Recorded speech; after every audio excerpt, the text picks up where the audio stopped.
Yeah, I have. Well, I have. Okay, if you click on the people button in the bottom, People button. Oh yeah, there is a VU meter that actually yeah, looks like it's working. there's like a legit VU meter. Yeah. So the difference is, this is $20 a month and Squadcast is $80 for Okay. seemingly the same service. It looks fairly similar. Yeah.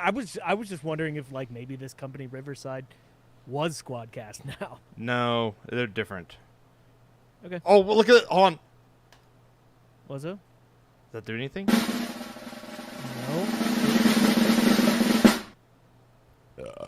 Oh, maybe I click this button. Hold on.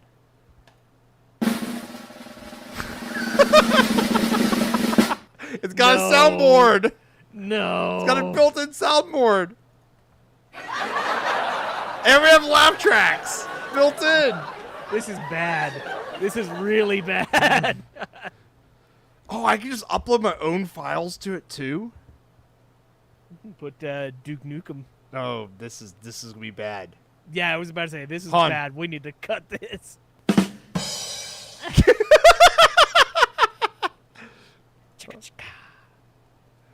Oh, that's gonna be bad. Yeah, it's real Yeah. bad. Yeah, now we're just like a variety hour.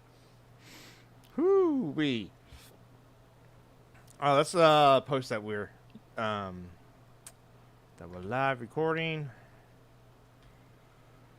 Yeah, I gotta do all my notes too. I haven't had time to do them yet. I was trying to set up this whole thing.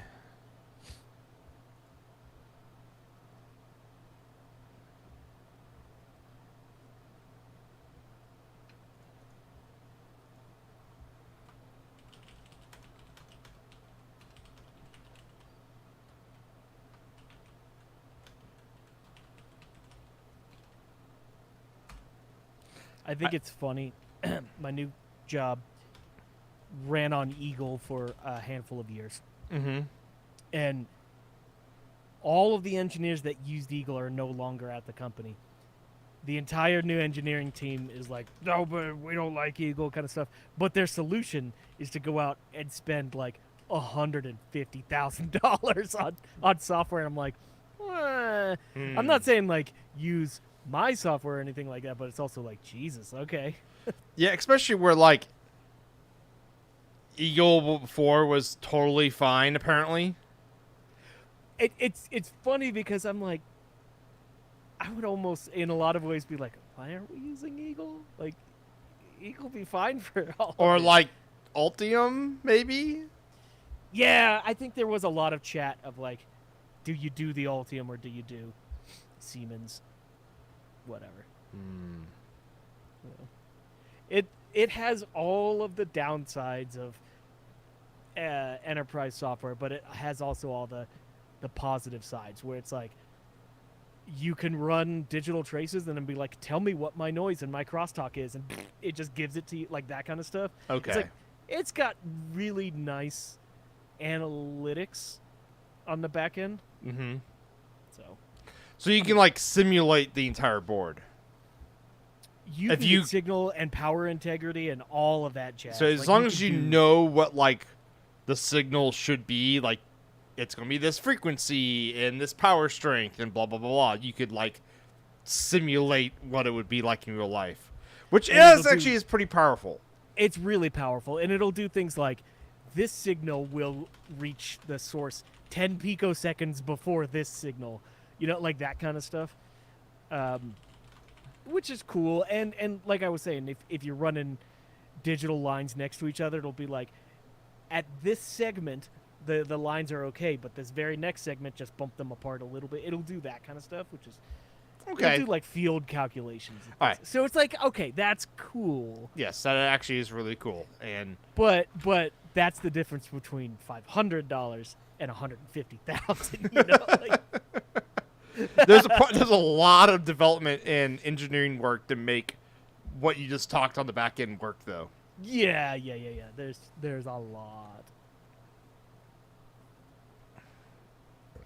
One thing that is driving me insane, in the schematic, middle mouse button, you can set it to be pan. Like, click, drag around, like Okay. pan hand, right? Uh-huh. Which is one of the most That's normal. generically useful thing. That does not exist in layout. You cannot panhand in layout. And I'm like, Do you have to layout's switch the to one that you need Do you have to panhand. switch the tool manually? The only options in the layout is it's that stupid mode where you click, and then like if you drag it, like just moves in that direction. And however far you move your mouse, it has velocity to it. So you can't just like grab and drag around. That's really Can in weird. schematic, you cannot in layout. That's really weird. It's so dumb. I actually spent a little bit of time the other day just seeing if I could map WSAD to panning so I can first-person shooter on my layouts. You probably can. I have not been able to so far. I bet you. Okay, look into accessibility software Yeah. that will like. You can basically make stuff that like fakes like a mouse with keyboard inputs, and you could totally probably just do that. Yeah, probably. Hell, you could probably write a little Python to make that work too. You should do that. Probably. Seems like a really good use of my time. Yeah.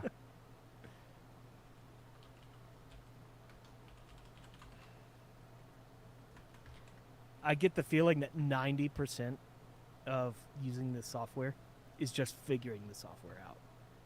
Sounds about right. I'll put it this way, that's most software, it seems like.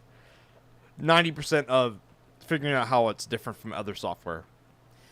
What's funny is the difference between me in my career now versus me in my career a handful of years ago, like a decade ago, let's just say, is now I know what I'm looking for. Now I know what the software needs to do. I'm just searching for, like, what's the button that does the thing that I know all software does? Yeah, all EDA Whereas tools before, I would find the button and be like, oh, what is that meant for? do. Yeah.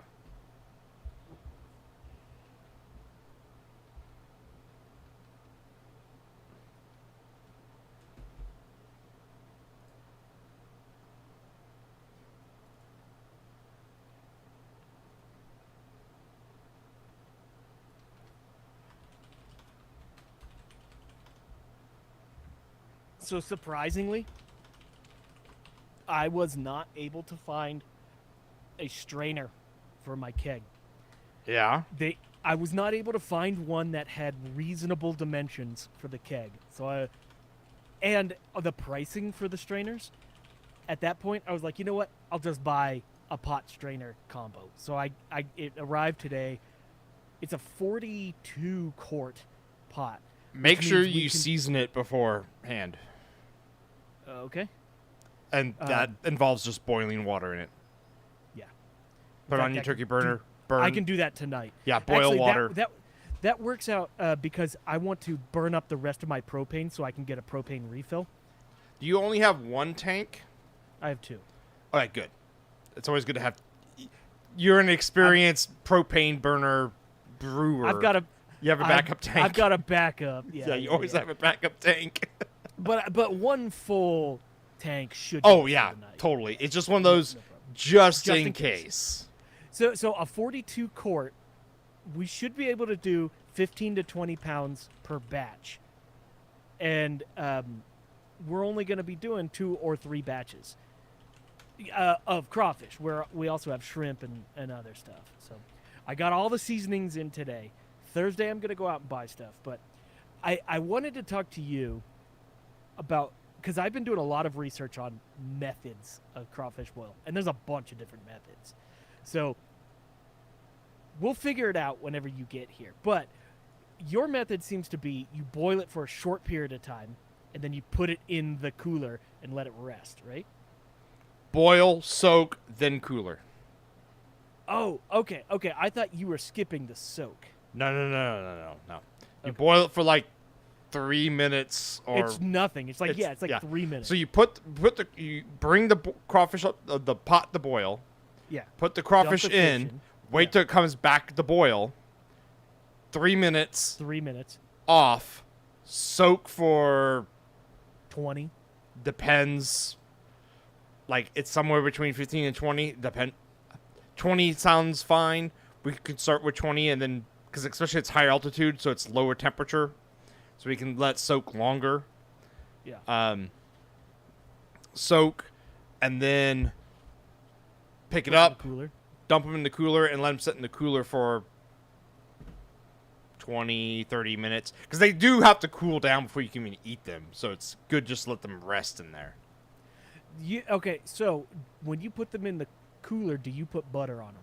Yes. Okay. Do you put butter in the boil? Yes. Okay. I'm going to buy Buy lots of butter. Buy a Yeah, lot I'm of gonna get a unsalted bunch of butter butter. sticks. Yep. Butter's cheap. Yeah. I think we were putting like, I want to say like a pound of butter per sack. Okay. That's no problem.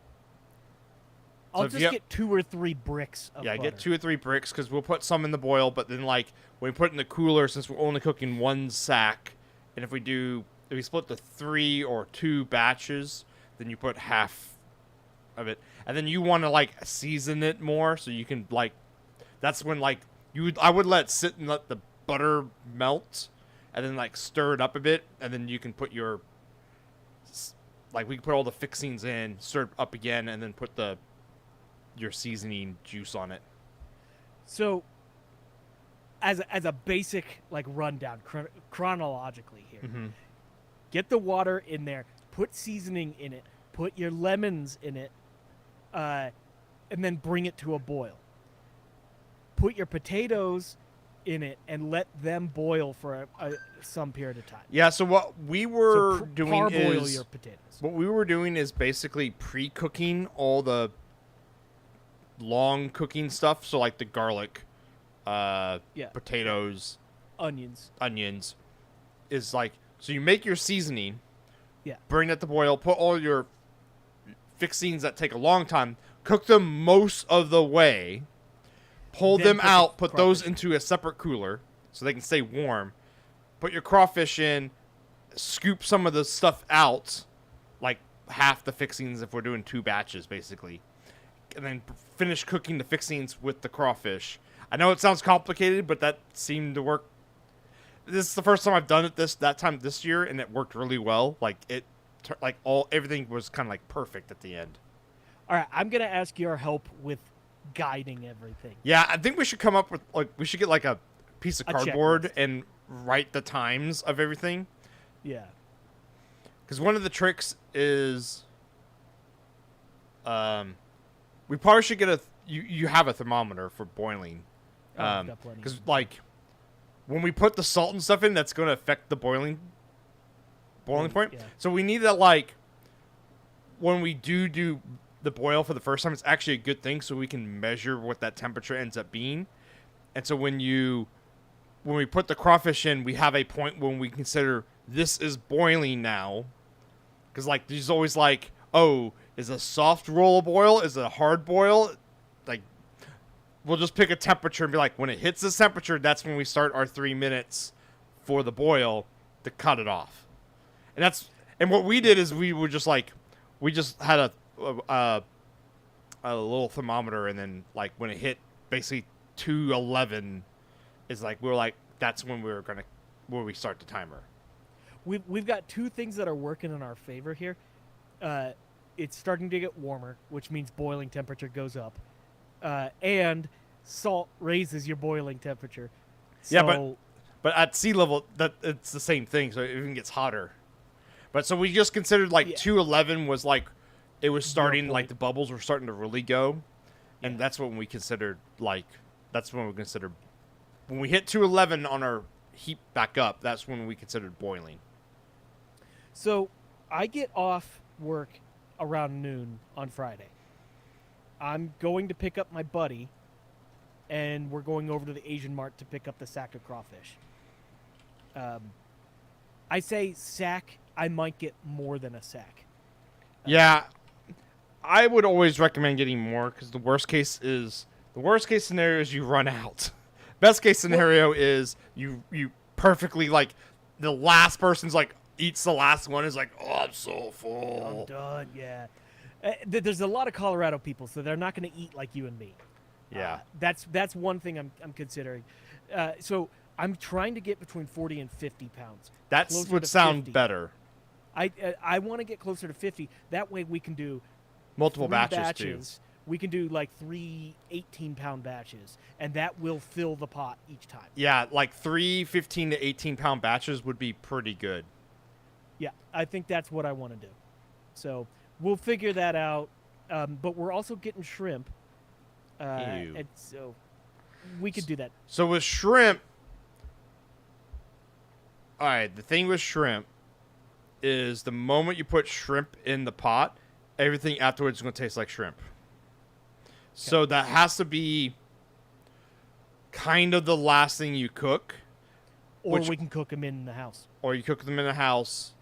But that's what I'm saying is like the moment that's the suckiest thing about shrimp is the moment you put shrimp in it, everything up. they make everything in the pot taste like shrimp. Yeah. And so what we did is because we had 2 pots going, so we were able to do this. So we did like 2 batches of like the first layer seasoning crawfish, and then 1 pot we put the shrimp in, and the other pot we increased the seasoning and put more crawfish in. And so then the other pot with the shrimp kind of cycled them. Yeah, and then the other part with the shrimp, we kind of just like left it alone. We just didn't do anything with it afterwards because like I just know from experience it's just going to make everything like it will make the crawfish taste really weird. Actually, I have an idea. I've been wanting to do this anyway. And they're the same thing though. Is they don't have a soak though. You boil them till like for like 3 or 4 minutes, and that's it. I'm not even going to boil the shrimp. I've got a griddle in the back. I will wheel that out to my garage, and we can just throw. It's a big griddle, so I can throw all the shrimp on at once. Yeah, I do like shrimp on the Barbie. Yeah, we can do Barbie shrimp, and then not even touch the boil. That'll be perfect because we can do that in parallel. Yeah. And we can then when we just pour onto the table, just pour the shrimp out. Yeah. That's perfect. Is there a reason why you want to do shrimp, or is it just to have shrimp? Some of the other people have asked for shrimp because they don't want crawfish. Hey, I'm here for the bugs, dude. Yeah. I am getting sausage. We're doing sausage. We're doing corn. We're doing mushrooms, onions, garlic. Lots of garlic. I'm getting, I think, 5 whole heads of garlic, and I'm getting a jar of the... Depending on how costly, I would get 2 jars. Okay. Do you put the jars in the cooler whenever you're cooling them down? Do you put garlic on them then? No, I put the garlic in with the boil. But okay, so I was gonna get full bulbs of garlic. Yes. Cut the head off and drop that in. Yes, the water. that goes in. But the minced garlic. Yes, that goes in with the boil. Oh, you do both minced and Yes. fresh. Okay. Yeah. Okay, I'm in one. I think. Now, I love the sloppy crawfish and the BB's crawfish. They dust theirs with seasoning and they put minced garlic on it. So we And could butter. do the minced garlic in the cooler if you want. Because it's gonna be hot I think enough. it would be hot enough, and then you get garlic fingers that are all spicy, and you want to lick them. Yeah, and it would come out with it too. So like when you dump it out, all that garlic's gonna be like bleh, all over. Yes, perfect. that's what I'm talking about. Oh my god, it's gonna be fun, dude. We're gonna have such a damn good time.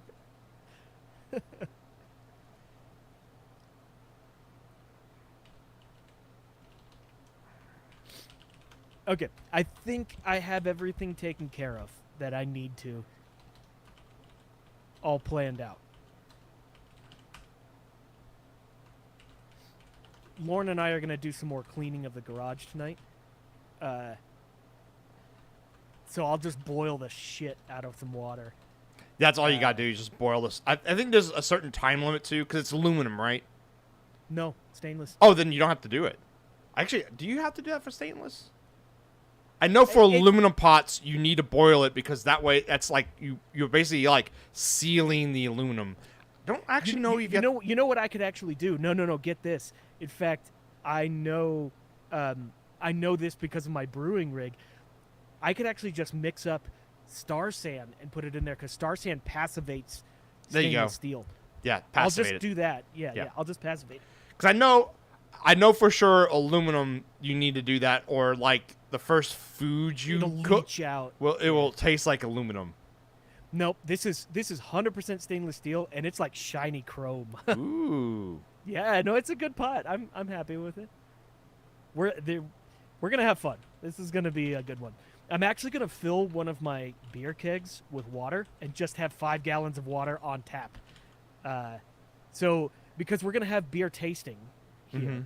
so if you want to like flush out your tasting cup or whatnot, just go to the keg and flush it out. Or if you just want cold water on tap, you got it. There you go. Just drink from a hose, man. I mean, we're gonna boil these in hose water, so. We do have to purge them too. Yes. Okay. So. So when you That's- get them, Yeah. okay, bring your ice chest, or bring a ice chest to put them in, and then put Yeah. just bags of ice on top of them, and just leave the cooler open because you need to let them breathe. Okay. Okay. And so you don't need to put them in water or anything right away. Just like keep them cool. That's what we do. We just have the ice chest open and just throw the bags of ice on top of them. And then Yep. that's all you have to do. And then when you get home, And then when you we get fill that home- with water. and well- you flush them. About an hour or so before Okay. you start flushing them. And Well, okay. So the party's supposed to start at 5. I would love to have crawfish on the table by 6. So if we were flushing them by 4, and 4. then we get them in the water, like 5:15, 5:30, yeah. then they'll be on the table by 6. And you have a pretty beefy, like, mash tun paddle. I do. I Yeah. have a stainless steel mash tun paddle. Yeah. Do you have a wooden one? I do not. Okay. The I stainless have, one would be I fine. have a small plastic one and then like a big stainless Yeah, steel we're going to one. need a big paddle, basically, to stir it all up. It's probably fine. The stainless one's probably fine.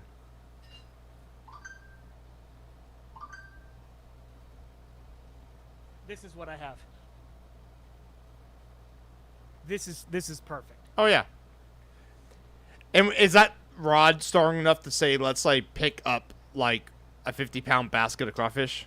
So, like, could you can stand stick on it through this. and then pick it Yeah. up? Yeah. Absolutely. Okay. Because basically, like, we'll use, like, 2 people will lift the basket up. Because you have to let, drain out and all that jazz. You lift it up and then you slide this under and you can rest it on there for it to drain back into the boil pot. It doesn't take that long.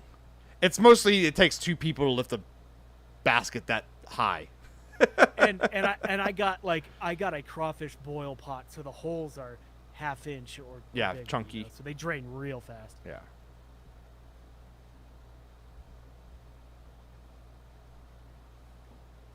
I think we're good.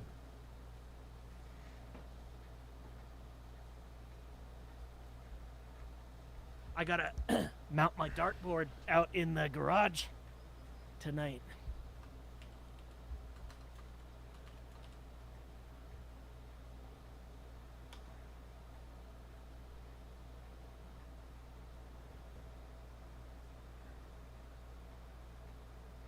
What do you call that?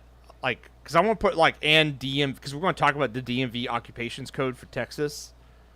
DMV codes, DMV Rules and regulations. regulations. That's what I was looking for. Oh. That's the camera I was talking about. Yeah, that looks like a 90s camera or an early 2000s. Yep, with a floppy. Yep. Yep. Works great, Isn't actually. that funny that camera was designed around a floppy? Oh, yeah. It's like the size of a floppy disk almost. Yeah, exactly. Everything else could have been could be shrugged Yes. down, but the floppy. Yeah. Now, this is, we'll talk about it on the podcast. Well, if we get to it this week. We are going to, I was talking to, we'll talk about this on the podcast. Yeah, let's go ahead and just start. Let's try recording now with this new software. Oh, do you want to do a test recording? Or no, you said just Yeah, go, let's just let right? it rip. What's the worst that can All right. happen? We have a bad episode. Like, There's like 378 of those. I see what you did there. Yeah, it says it's starting. Ooh, 5-4. It's got a Oh countdown. my gosh, what? Gotta go fast. Actual recording is higher quality. Well, that's normal. Okay. You know what's interesting is you are much higher quality than normal in the like video feed I'm getting back. Well, that's great. Well, now you just froze up. Am I? Oh, am I no, there? nope. Now you're. Oh, no, you're coming back. Maybe it's coming got different encoding or something. Probably. Let's see. People. Why does Low mine data say- mode. It's saying uploading. Oh, does it progressively upload during? Yes. So at the end, you should be just like seconds away from getting everything. In theory, yeah. Let me click this low data mode and see what happens. Oh, It just turns off the video. it just turns off the video. Low data. I'm just trying to see if there's like.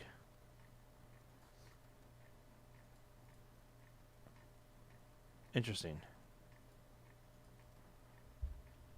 Yep. Okay. I was hoping maybe they had some magic like voice over IP Up-res? voodoo. I think what happens is because Squadcast does it too. They do like a progressive upload.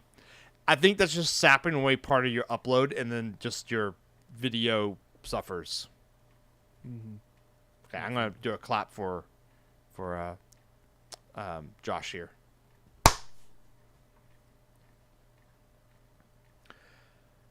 Welcome to the MacFab Engineering Podcast, a weekly show about all things engineering, DIY projects, manufacturing, industry news, and DMV regulations. Everyone's favorite thing. We're your hosts, electrical engineers, Parker Dillman. And Stephen Craig. This is episode 379. And in podcast news, it seems that switching our podcast hosting has gone seamlessly. In other words, nobody noticed, which No is one- how we wanted it to be. Exactly. No one noticed. And we're actually trying something new this week. We are using a new piece of voice over IP software. For our normal audio listeners, probably won't mean anything, but we're giving it a shot, see what happens. It's either going to work Hopefully, great. it's also seamless, right? Like nobody notices, and that's the goal. Well, the person that could affect the worst is not either. It's pretty much going to be Josh, our editor, because if the files are not in sync, then he will be pulling his hair out and giving me like mean texts. So, Well, here's to that also being seamless for him. yes, I'm hoping like we give the files and he doesn't even know until he starts listening to it.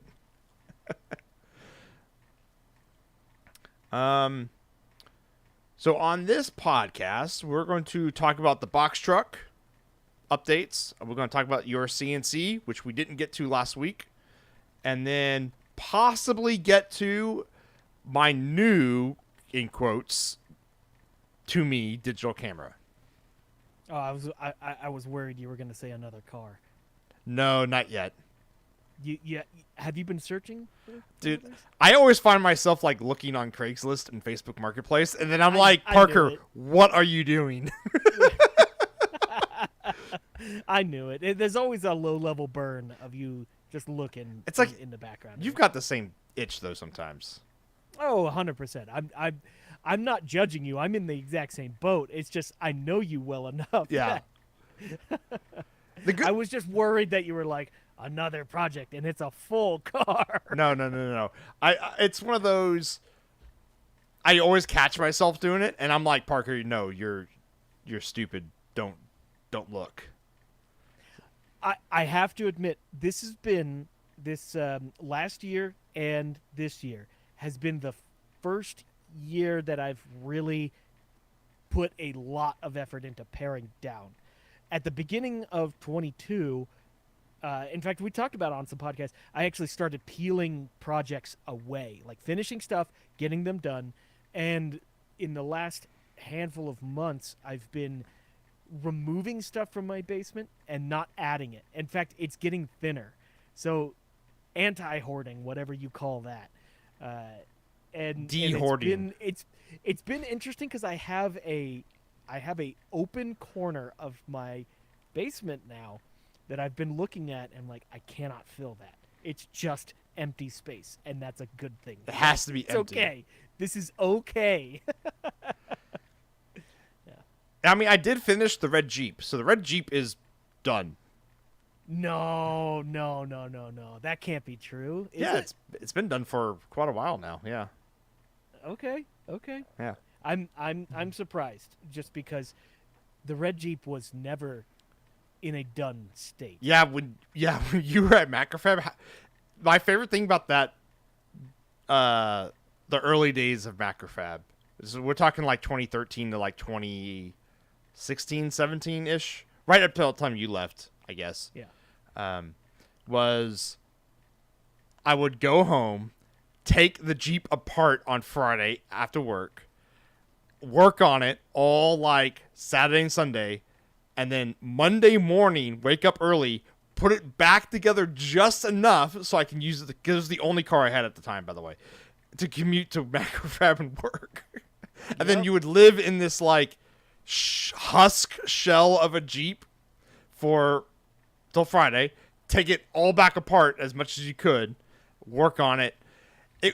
As much as you were willing to take apart. Yeah, as much as you're willing to take apart, because you basically had to look at it as, okay, Monday morning I need to put like a seat back in, the steering wheel back on, the dash mostly back together so like the instrument cluster would work.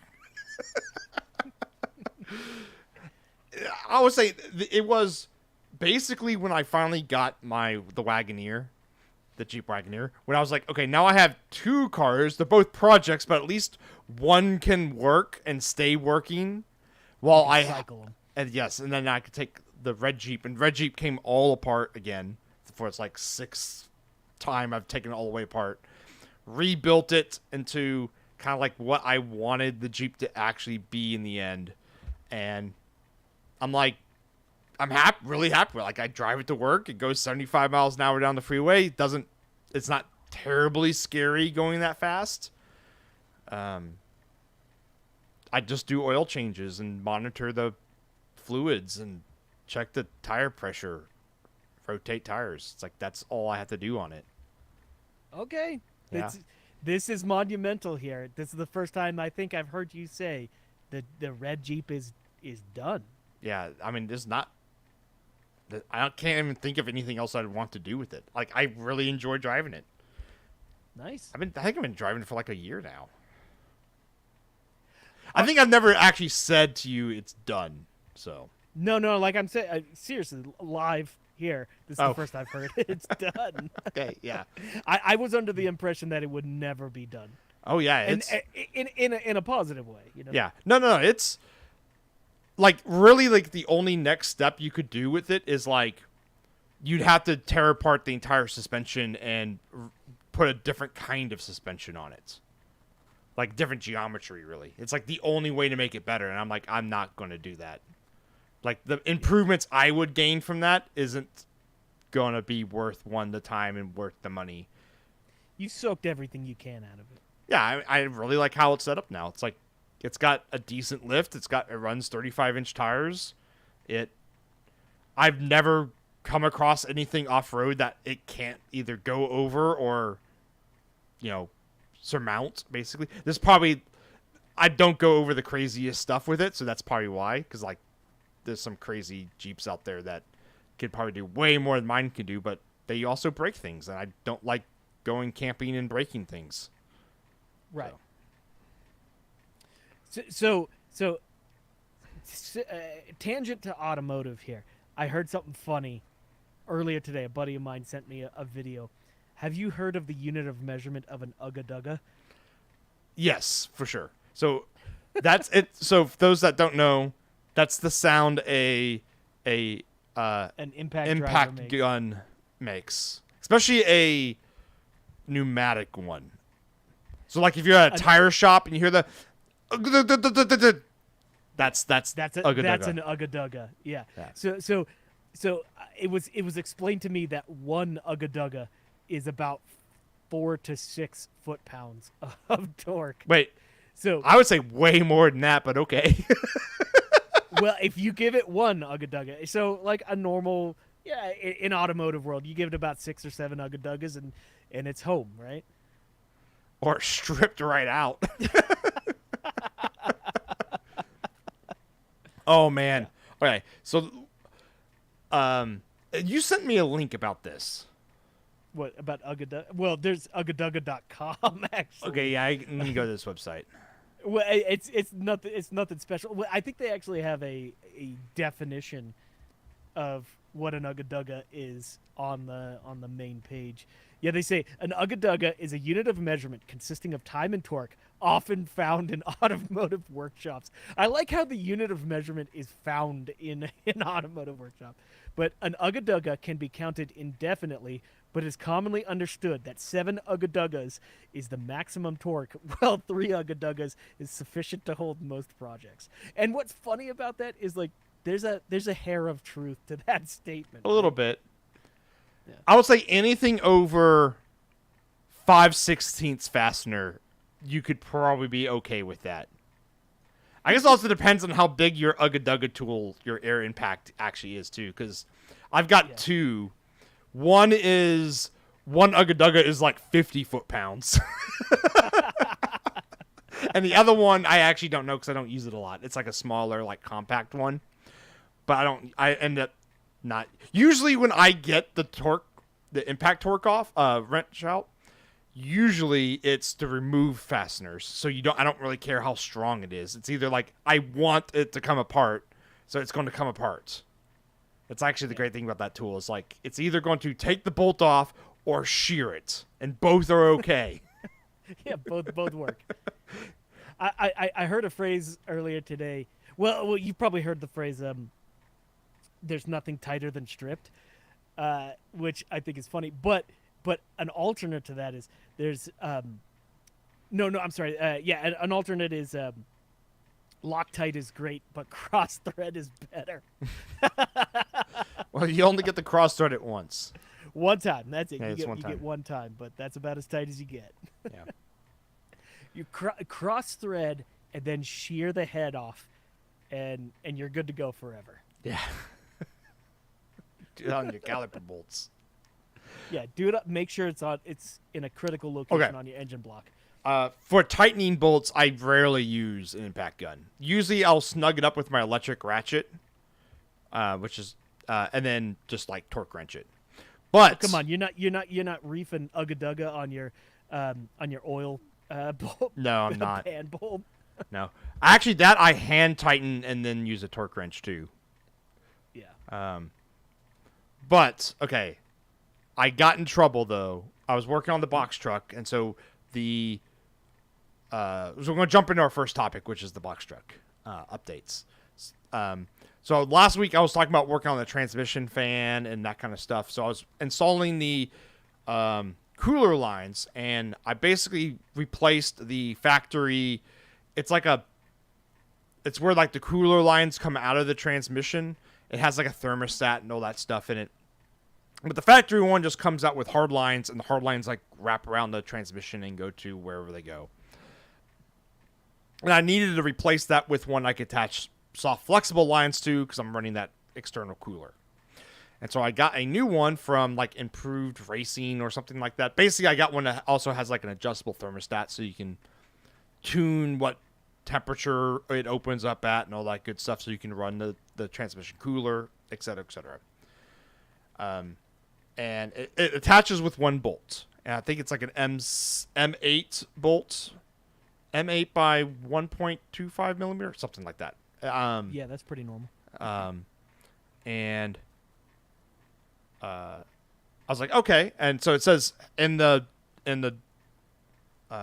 sheet, it says tighten that bolt. So when you reinstall it, tighten that bolt to 25 foot-pounds. And I'm like, that sounds about that's like hand tight is what 25 foot-pounds is like. Okay. And so I went to install it, and I never got to 25 foot-pounds.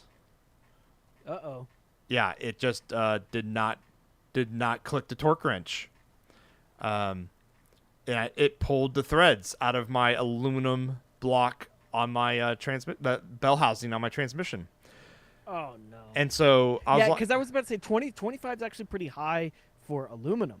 yes, For steel, it's not. yes, because that's the thing though. Is I was like 25 sounds about right, so I didn't question Yeah. it. Yeah. And so I pulled out the bolt, and it came out with the threads of the bell housing. And so I was like cursing like a mother. Like, I'm not even gonna. Yeah, Yeah. I was Choice PO'd. 4-letter words all over the place. Yeah, especially since I'm like this bell housing has, and like I'm like, okay, you can put a helicoil in it, just get like an M8 helicoiled. Problem is, I'd have to remove all the exhaust to be able to put a helicoil in this thing. The great thing is it's on the bottom side of the transmission, so it's like right there. But to get a drill bit straight so you could re-thread it is there. You would have to remove there's a big catalytic converter like 4 inches away from it, so you'd have to remove that, which would basically involve removing all of it. So I'm like, okay, It would be an ordeal. yeah, it would not be fun. And so I'm like, okay, that's not the worst thing in the world. It's not like I had to pull the transmission out, right? It's not that bad. And so I was looking at it, and I looked at the bolt, and the bolt was shorter than the stock bolt. It only went in like, I wanted to say like 15 millimeters into the block, whereas the stock one goes like 25, 30 millimeters in. Okay. And so I was like, I wonder if there's more threads in there. So I took the stock bolt, threaded it in, and sure enough, there is more threads in there. But I'm so you like, ruined the whole barrel. yeah, you can pull all the threads out. No, so I looked up the torque, and the company put the wrong torque rating in. It's supposed to be 16 foot-pounds, which is like, what was that? 196 inch-pounds. Let me do some multiplication. Yeah, because a steel bolt 192 threading, inch-pounds. Yeah, a steel bolt threading into an aluminum housing. We did this. We did some calculations on this just, I don't know, 4 months ago or something when talking about my CNC because I have that exact same situation. And not the solution, but the results were surprising at how low of torque you actually need to get your full holding power. And a steel bolt will win. In that all the time. Fight. Yeah. Like, will win. And so fortunately there was plenty of thread left. And so I didn't use the stock bolt because it had the wrong head type. It was the new adapter had a countersink hex head. So not hex head, countersunk socket head. So like you use an Allen. Okay, yeah. Like a kind of bolt. And so I went to Ace right down the road and picked up a bolt that was longer. That's basically, it went the same depth as the stock bolt with a socket head on top of it. Installed it, got my much smaller torque wrench that does inch-pounds, and it actually maxes out at 200 inch-pounds, so I was like right under that, so it was 192. Set to 192, and it clicked perfect. I'm like, good. I avoided like a catastrophic event. I do need to email that company and be like, dude, like, how many people have you like screwed because of this documentation issue? Yeah, So- yeah, you got really lucky on that one. Dude, yeah. Like, what if they gave me a full-size bolt and I just pulled all those threads out? I almost wonder though if you did have a full size bolt, because it would have more thread material that is gripping, would it have stripped all the way out? So what I've read is actually only a few threads actually really do most of the engagement. Yeah, Because of Isn't tolerancing. it something like 5? I think 5 threads of engagement is the rule of thumb for full strength. Yes. But it's only like actually like 2 or 3 are like 80% of it or something like that. Yeah, because the tolerance of thread cutting, if I remember right, at any one point in time, you don't have all the threads aren't actually physically touching. Yeah. You have like touch points in throughout the whole barrel. So yeah, like I could see that. I mean, regardless, like I said earlier, a steel bolt will win. Yes. And 25 seems really high for aluminum. Yes. But it's all You good just now. got lucky because it was short. I Like, got that's lucky the it was whole really reason. short. Yeah. It only pulled out a quarter of the threads. Yeah. Well, I mean, that's still, you said what, 15-ish millimeters? Like half an inch worth of threads. Yeah. Out on a 1.2. But there was like, it had like 35 millimeters of depth. Yeah. So it had quite a bit. Like, I'm actually surprised like GM put that much thread in there. But they did. Thankfully. Okay. Yeah. Yeah. So if you had munged up the whole barrel, would helicoil be your That'd be the only main option. Yeah. Yeah. And Wow, you'd that have to sucks. remove basically what's called the white pipe that the catalytic converters back is what you'd have to remove, which wouldn't be the end of the world, especially since it's pretty brand new and they actually use like stainless bolts on those now, so like everything just kind of comes apart. But man, it'd be 2 days of work, and on your back work, because I can't put it up in the air because it's a what, 8,000 pound truck. So Yeah. That's one of those ones where a simple mistake can balloon into an enormous amount of work. yes, easily. Like, think about if it was like in a spot that was, let's say it was on the side of the transmission between the bell housing and like the frame. Well, at that point you're pulling the transmission out. Mm-hmm. Which the first step of that too is remove the exhaust. Yeah, gotta do that anyways. that's even worse. That's way worse. Yeah, it's way worse. So yeah, I did that. That was, fortunately I didn't have to get a Healy coil kit or anything and avoided disaster. Everything seems to be good on that. I suppose if there was enough meat, you could go a size up and tap bigger. Oh, like an M8. Well, M10 from that point, right? Oh yeah. Or like whatever the Imperial size slightly larger is too. You could do Right. that. Yeah, See if there's that's a- also iffy. Yeah. No, you couldn't do that. You still have to remove the exhaust. Because you can't get drill bit straight at it. Well, okay, but if you had the option of helicoil or tapping a munged up hole, which one would you go with? Healy. Oh, well, for that kind of hole, I would actually use what's called a time cert, which is like a slightly different Healy coil. Okay. Yeah. Instead think about of forming new threads, you would put up. Well, you put new threads thing. in it, and it's an insert that threads in. Well, Healy coil is Right. kind of like a spring. Yeah. This is like an actual insert that you screw in, so you still have to drill and tap. Oh, but its internal thread is the original intended thread. Yes. Yeah. Yeah. Time certs and like- Healy coils both have their, like, there's, if you go online, there's like, on the car forums, there's like camps of which one's better. They're both have their places, in my opinion. Like, so it just depends on what application is. For this application, time cert works better than a Healy coil. So Well, and the best situation is neither. yes, the best situation is neither. Yeah. Yeah, that was.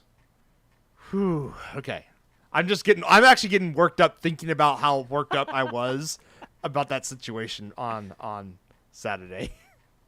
Yeah, that'll ruin a whole weekend. Yeah, I thought it did.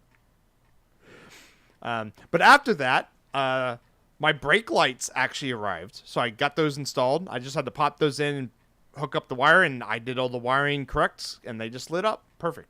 So all the wiring's done for the lights at least is done on the truck. And then I put in I'll post pictures of the lights because they are really cool looking. They're not just your standard like truck lights. And then I built a spare tire holder and installed it. And I was able to. This is what we talked about a lot last week about like different ways of accessing the hoist mechanism. Yeah, yeah. So And what'd you end up coming up with? I ended up going with the side mounted hoist. So you access it from the side. And what I figured out is basically like playing around with the positioning is actually just like a 3/8 long extension for like a ratchet would just hit it perfectly and still give you enough length on the outside of the frame. So you don't even need a hole or anything. You just have to just stick a ratchet up underneath and just put it in and you're good. Can you do that in the dark? I mean, you have to have a light, but yes. Okay, yeah. Yeah. I'm just saying, like, if you're on the side of the road and you need to. Yes. Get I made to- sure, like, you could do that. But yeah, so I'll post pictures of that. And I was able to reuse, like, a hoist I had. I reused some bolts that I had, some U-bolts from a trailer project a long time ago that I had left, like, just lying around. It was great. That project cost me, well, it cost me money back in the day, but I've written that stuff off in my brain, right? So that It hoist was never. U-bolts and C channel, right? Is what you end up using. Yeah, some Unistrut that I had lying around. And honestly, like you look at it and it looks a little cobbled together, but it works great. It looks fine. Yeah. Yeah. It kind of looks like one of those products you would find from somebody where they had an idea and they didn't fully, like, they wanted a product and they're like, how do I just assemble this in my garage and sell it? It looks like one of those kind of products. You mean exactly what I just did, though? Yes, exactly. that's what it looks like. Yeah. And it was mostly I just didn't want to buy anything else. I was like, how can I make this project work without buying anything else? Oh, it has the look of, how do I do this without buying something? Yes, because I already had the hoist. I'm like, oh, I have a ton of Unistrut, which is certainly strong enough to hold the hoist up. I have a whole bunch of bolts, and I'm like, oh, I have some U-bolts that fit around the Unistrut. Perfect. Yep. Good to go. I think I was just going to cover the whole thing in black paint, and then you won't even tell that it looks cobbled together. No, that's the difference between it looking like it made in a garage or looking like it's made somewhere else. It's just black paint. Black paint? Yeah. Semi-gloss Rust-Oleum. Actually, okay. If you like 30% gloss powder coat it, then it would look like a product. I'll take that. And then I started working on the 360-degree camera system.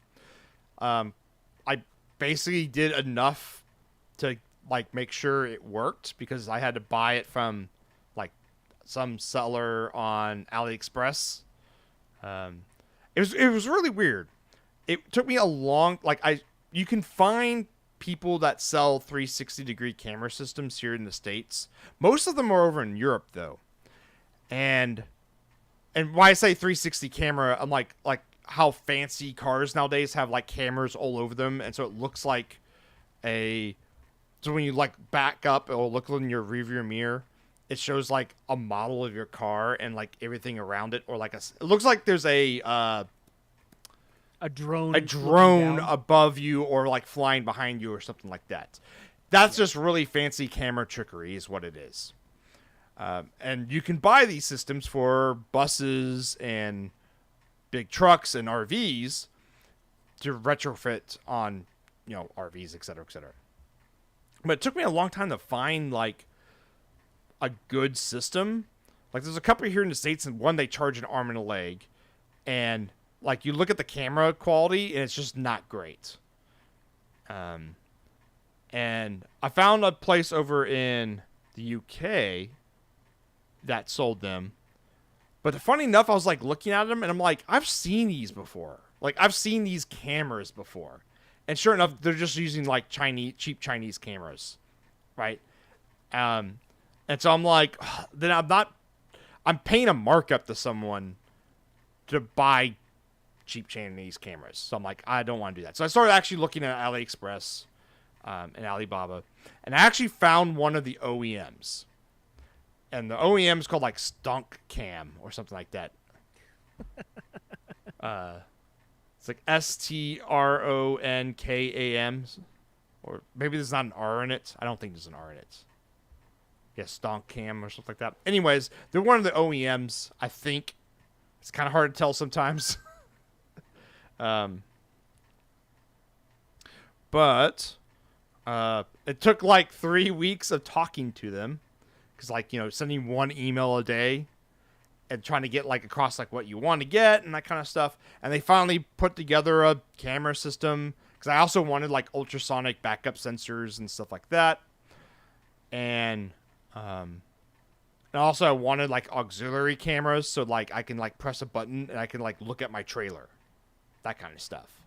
Like, basically, like, how modern, like, trucks have these crazy towing camera systems. I'm like, I want that, but in my box truck. So, trying to build that out. And, that showed up a couple months ago, that camera system, and I haven't had it installed or tested it. So that was the first thing. It was like, does this system that I bought actually work? And yeah, it actually works great. I'm actually really, like, I got the bigger cameras, so they have, like, a bigger image sensor, and they have more infrared lights, so they are better at the dark. And they blow out any backup camera I've ever used before. Like the camera quality is so clear at night. I'm shocked. Like, you almost don't even need, like, backup lights with how good that camera is in the back.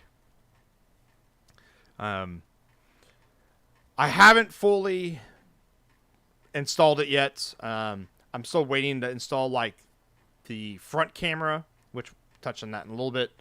And then I have 2 more cameras in the back that I want to look at, like, the trailer blind spot, basically. So I'm going to have them, like, pointed at, like, an angle backwards. So when you're towing, you can, like...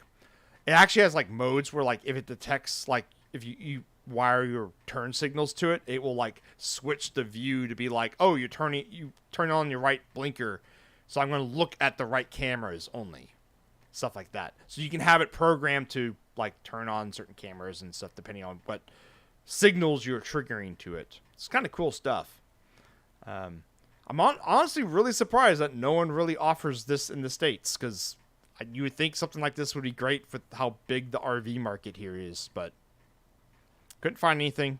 If someone knows, like, if someone actually carries this product stateside, let me know. It would be very interesting to see what the market would be like.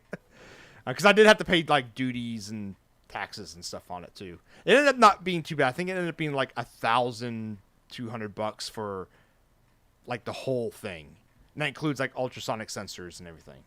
So it's like 6 cameras, DVR system, all that stuff. That's probably a lot cheaper than if you were to buy it here in the States. Well, that's the thing is I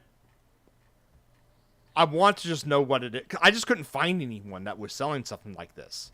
Like, you could find some 360 cameras, but they were using, like, really crappy cameras. And so I'm like, well, that's not what I want, right? Mm-hmm. So, but the front camera. So I can't install that yet because it's like, it needs to go on, like, the top aero shield. And you can't get on top of the roof of the box truck because it's a thin, like, 1/8-inch piece of plastic that's the roof of this thing. So you can't stand on it. So you can't actually even get to that spot of the roof to install the camera. So I've got to build something. I got to build some scaffolding. Don't you have... Well, this might not work. You have a lift, but it's in your garage. It's in my garage. You can't get the box truck in. Yeah, and that lift only goes, like, 5 feet up, too. So you couldn't get up there either. Okay. And I did look into, like, renting scaffolding. Because I'm like, oh, scaffolding, like, every job site's got it. So and a lot of people rent it out. So I'm like, how much does it cost for, like, a homeowner to rent scaffolding? $500 for one set of scaffolding per week. Wow. And I need 2 sets because I'd have to build 2 towers and then, like, a bridge across to, like, get on top of it. And apparently it's a big problem in the RV world. And so people just build them out of wood. So that's what I'm going to do. I'm going to build, like, a 12-foot tall, 12-foot wide, 4 feet deep, I guess, scaffolding. and just like slap a ladder on the side and call it good. Yeah, good enough, right? Yeah. That'll be. You'll still spend, unless you have wood lying around. You'll still spend $100 to $200 building that. Yeah, it's. scaffolding. I think I calculated it's gonna be about $180, Yeah. but that's still cheaper than $1,000 for all the scaffolding that I wouldn't own. The great thing is I'm gonna build it so I can take it apart. So if I ever need it again, I just can kind of bolt it the pieces back together and then have it, just in case. Or I'll end up like, because I built one of these, a similar thing. When I was working on my Jeep to lift the roll cage and out. Because remember, we welded that roll cage up. That was so long ago. But to get the roll cage in and out, I built what my neighbor called the guillotine.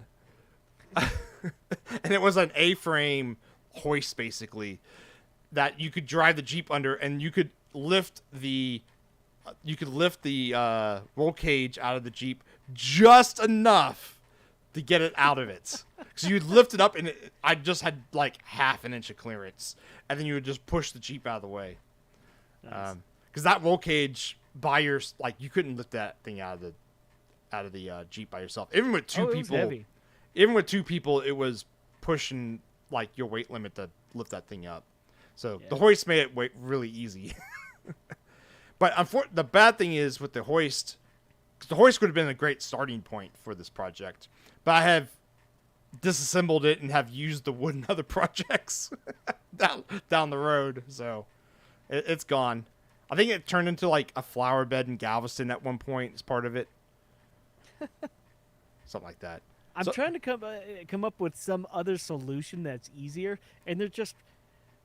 It's almost like anything else is just dangerous. Yeah, it's like, oh, you can get 2 A-frame ladders, and then Put boards in between them, right? Yeah, and it's like that's way more dangerous than building That's this super thing. sketchy. Yeah. Because like this thing is going to be stable when you build it and stuff, so it's like there's nothing wrong with it. It's just you're going to build this thing for one purpose. Yeah, and it sucks too because you're gonna have to spend half a day building this. Oh, Or longer. a It's going to full take like day. all day. Yeah, it's going to take like all day to build it. It's gonna be an effort, you know. Yeah.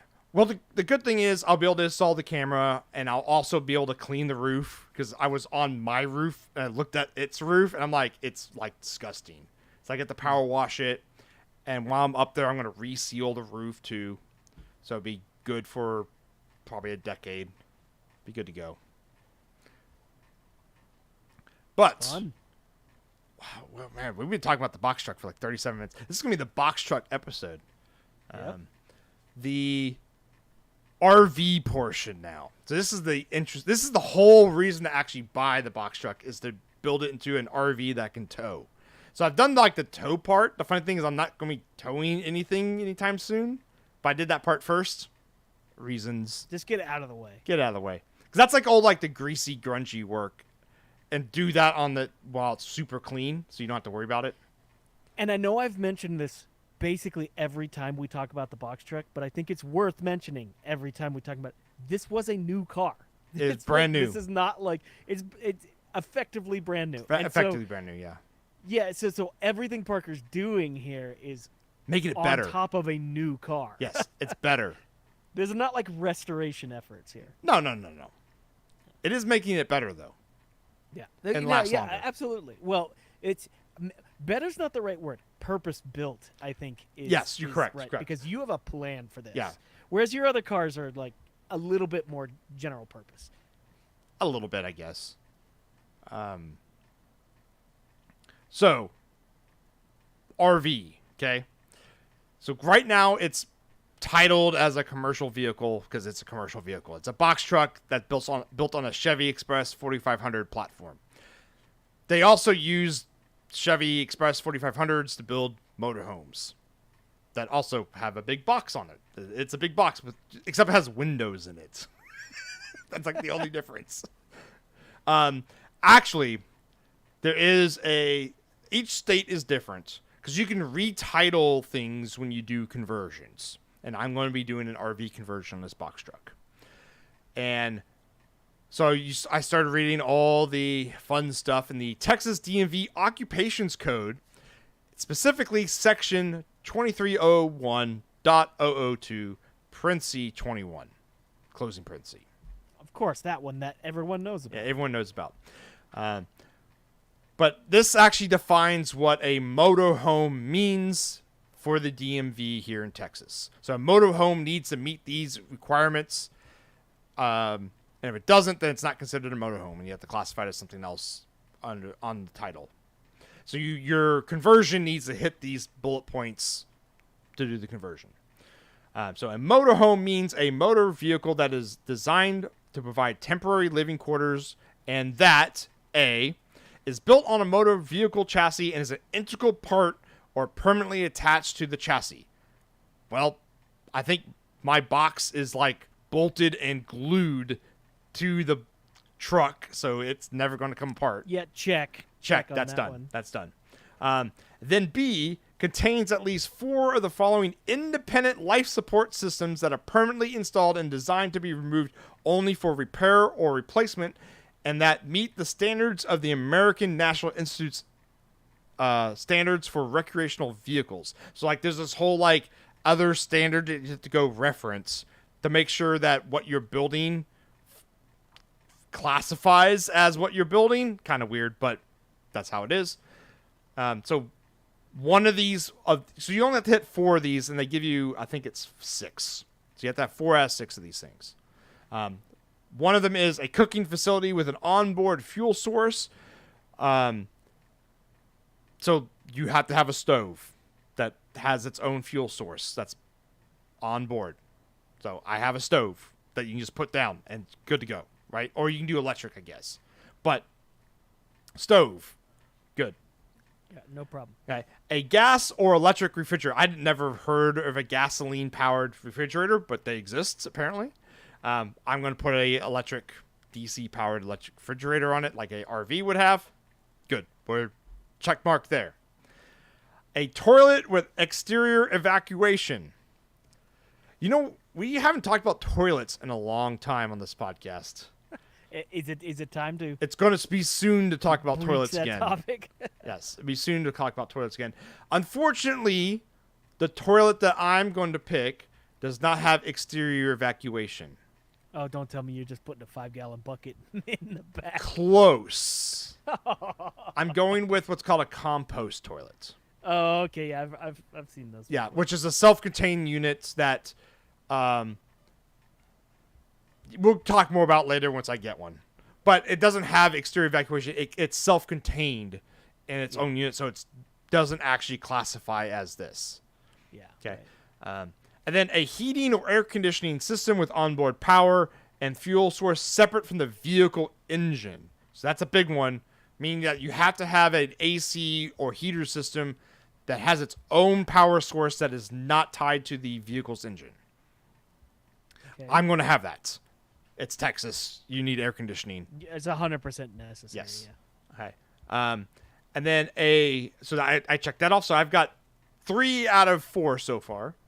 And then a potable water source system that includes a sink, a faucet, and a water tank with exterior service supply connection, which I will have. I'm going to put that in because I actually built the shower stall already. I had to build the stuff around the shower stall, but I got the shower stall built so that I bought like a kit thing that you like slop together. It's pretty cool. It took like 30 minutes to like with your hands and just kind of like slap the panels together.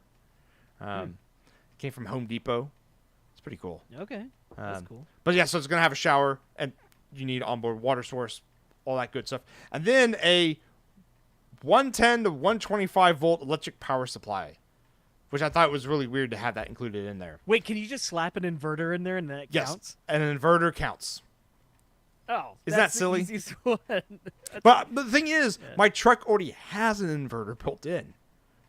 Oh, well, I'm going to add more because it's only like 100 watts, if that, I think. Okay. So I need way more than that for the box truck part, but it already has the inverter part.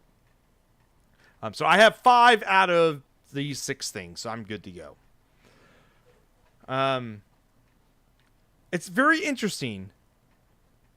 When you say RV, what's the first thing that comes to your mind when you say, I'm going to do what are you going to do with an RV? What's the purpose of an RV? Well, okay. So usually whenever I see that, it's one of two things. It's either like Instagram influencer that takes a bunch of pictures and shows their house off going around the nation, or it's a retired couple that sold their house and they just drive around all day every day seeing sights. Yeah, but you have the RV, so you don't have to pay hotel fees, so you can just sleep in it. Mm-hmm. Nothing in the Texas DMV occupations code is about sleeping in an RV. They want to That's make true. sure Yeah. you can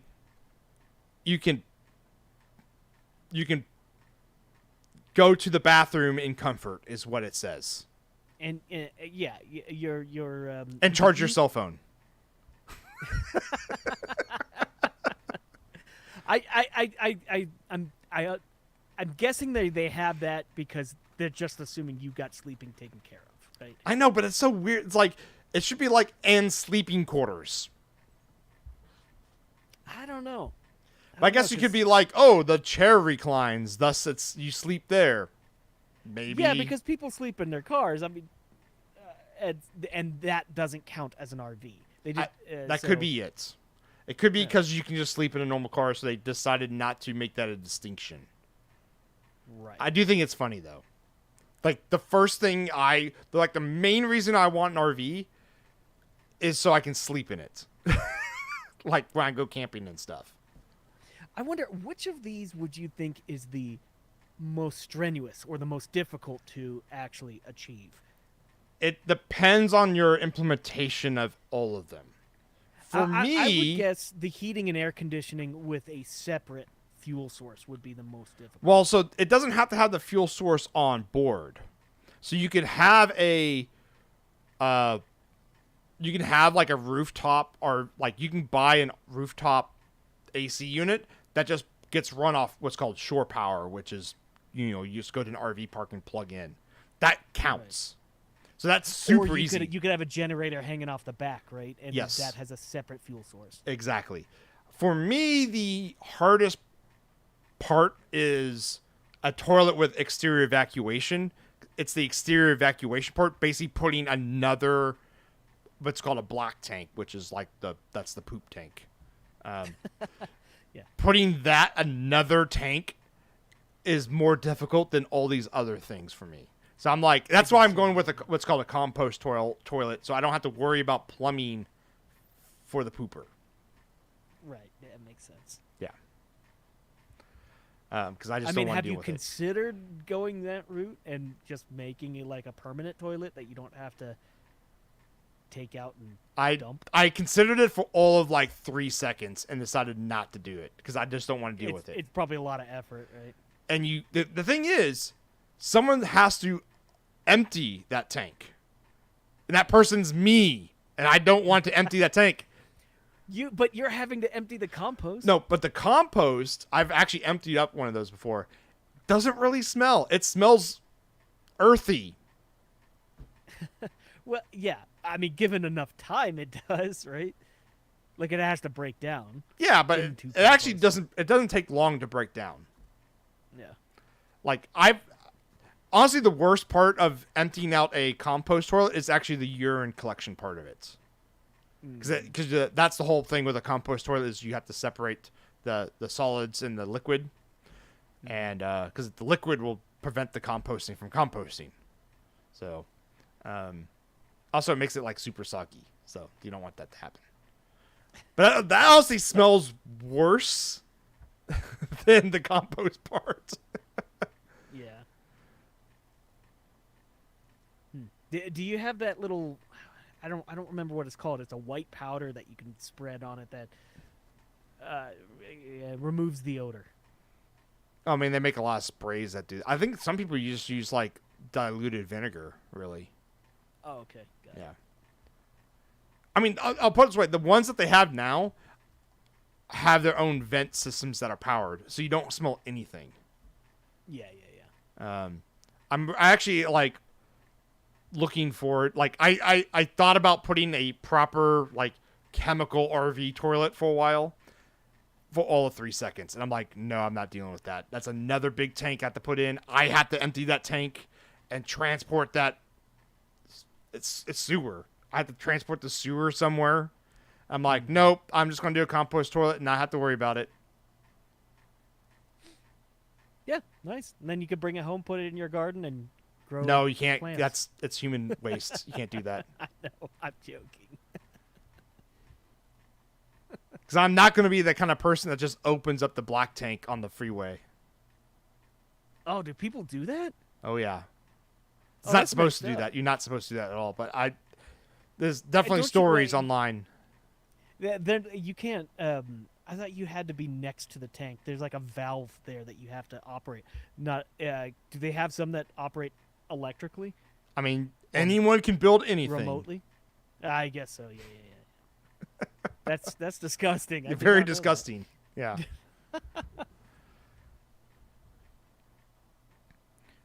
All right. So we're running up on 50 minutes now. Or do you Yeah, have yeah, any why other don't- comments on this box truck so far? I don't. But why don't we push CNC stuff till next week? Because we're already at 51 minutes. Yeah, that's what I was thinking. But I am going to bring up my new camera because that will probably round out this podcast. But we're also, I am making an executive decision and we're changing one of the rules of the podcast.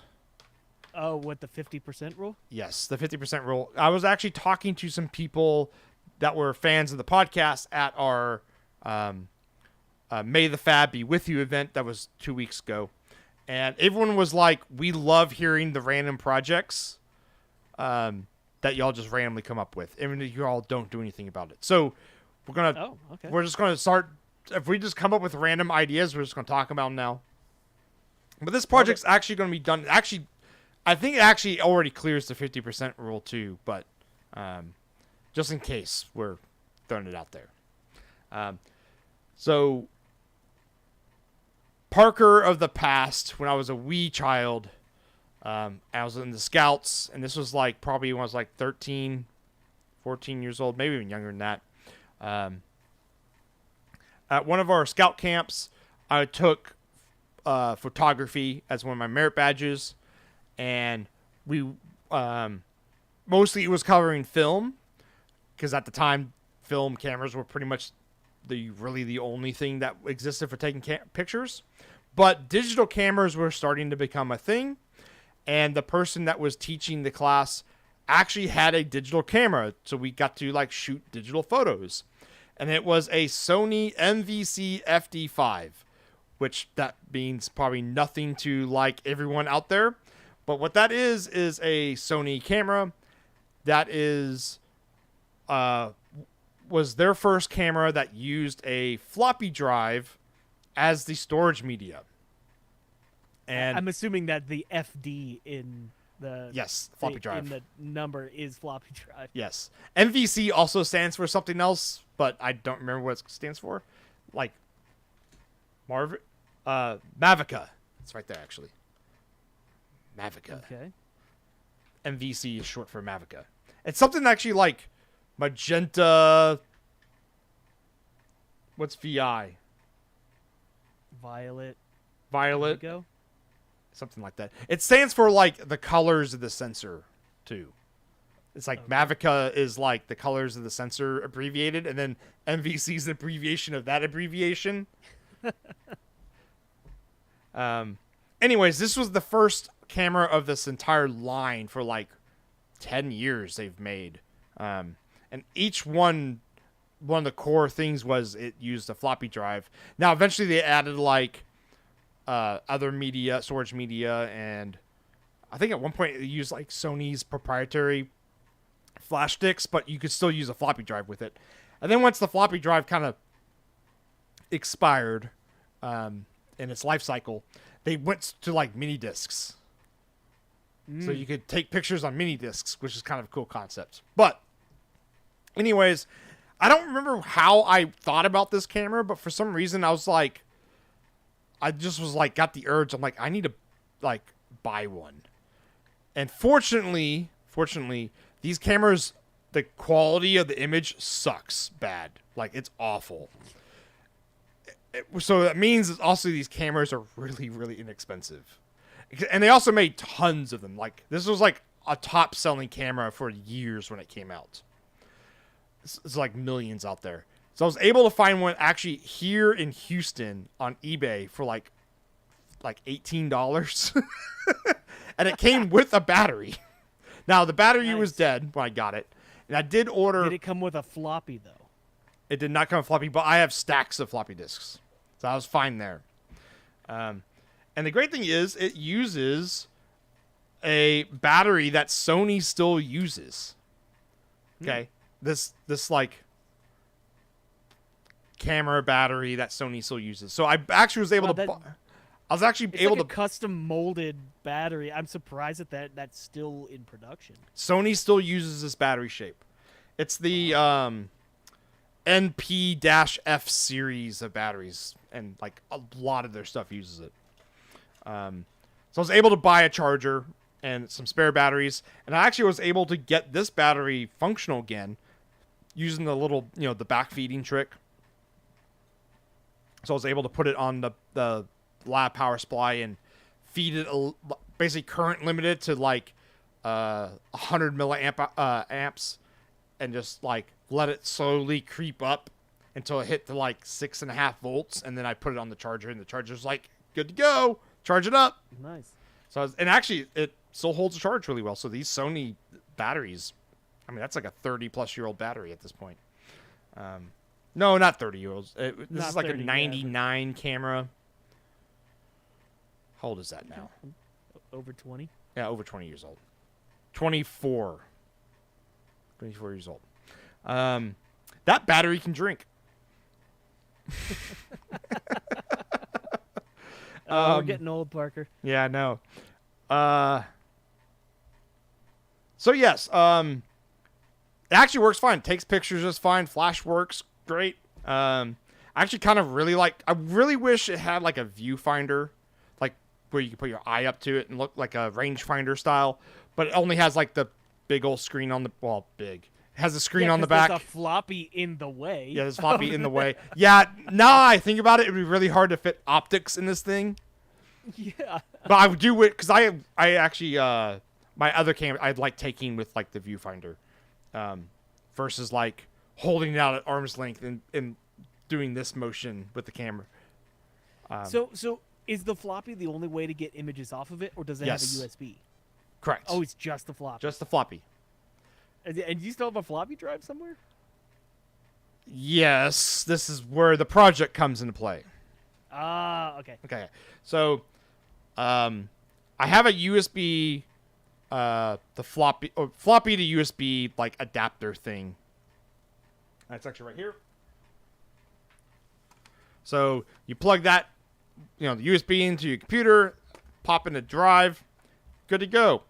Works most of the time on Windows 10. It actually worked great in Windows 7. Apparently, like with Windows 10, they got rid of like a lot of MS-DOS stuff, which happened to be some of the stuff that made floppy drives work.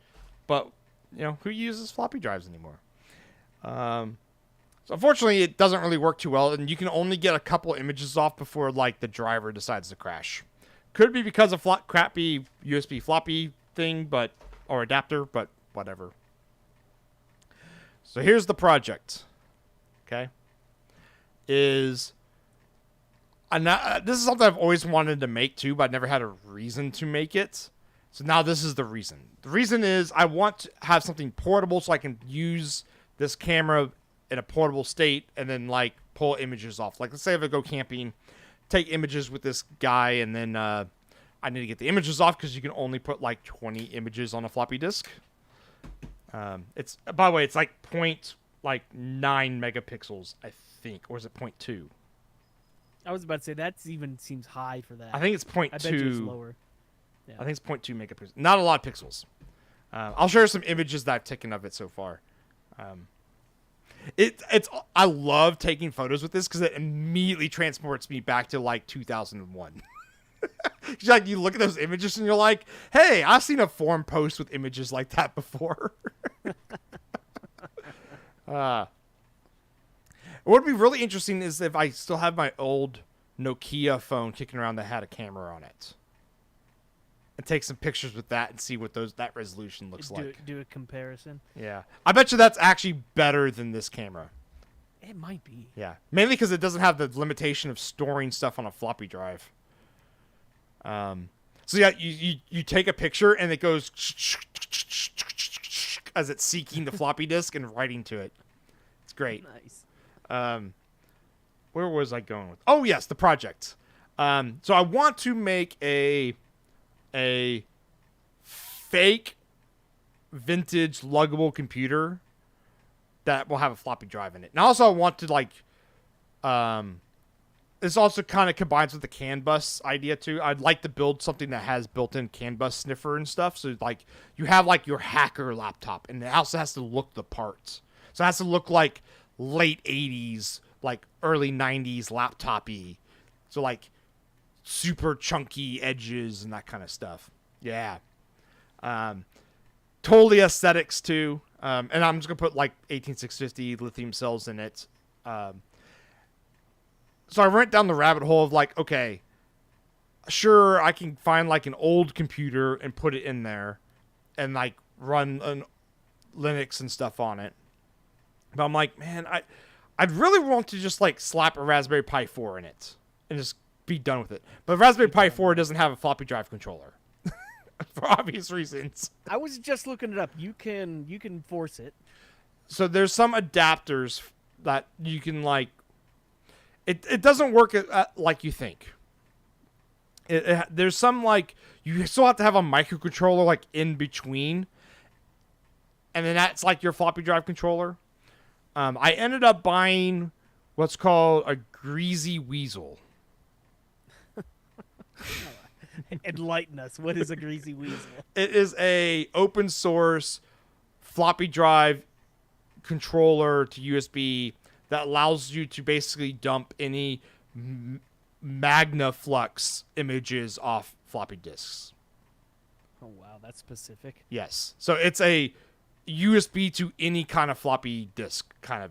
As long as you have a drive that works correctly, you can read off the MagnaFluxes off the disks. Seriously, I'm pretty sure that's what they're called. That's amazing. And more recently, someone came out with a way, because usually you would have to like dump the MagnaFlux image. Okay, you have to dump the whole image of the disk. And the great thing is it shows you like the disk and like all the sectors. It's really really cool. It's like super visualization, like super hackery. But someone actually came out with a way so you can live with that tool do a live Explorer file system setup. So that's all great. I wish I knew the name off the top of my head what that software is called, but basically you can now attach a floppy drive directly to a Raspberry Pi with this USB interface, and it works like a floppy drive, and it actually does work well, supposedly. I'm going to try it out first. And so like I already have, because this is a project I've been thinking about building for like this luggable PC for a long time. So I already have like a screen that will work for it. I already have like speakers and stuff that will work for it. I already have a keyboard picked out. I'm trying to figure out like what I'm going to do for like a mouse, because I kind of don't want a trackpad because trackpads weren't really a thing. You had some of them had like actual like track balls on like the laptop itself, but trying to find something like that to make it work seems kind of hard. I think what I'm going to do is use like a joystick thumbstick, and then use I have some Arduino Leonardo dev boards that I made long time ago, and I can make that a mouse device over USB and just read the thumbstick and make it move the mouse around. Oh come on! You don't want to do it over a PS2 connector, not like the old green barrel connector. Yeah, and purple too. Yep. Yeah. Classic. Well, purple was keyboard and green was mouse, right? I think so. I think that's how it was. I think done. that's correct. It's been a long old, time. It's an old I think 6-pin D sub style, not D sub. What do you Round. call the Din. the circular one? Din. Yeah, yeah, yeah. Classic. Yeah. So, once the, I'm pretty sure the greasy weasel arrives. Let me make sure that's actually what it's called. I think it's greasy is like the first thing that's in that.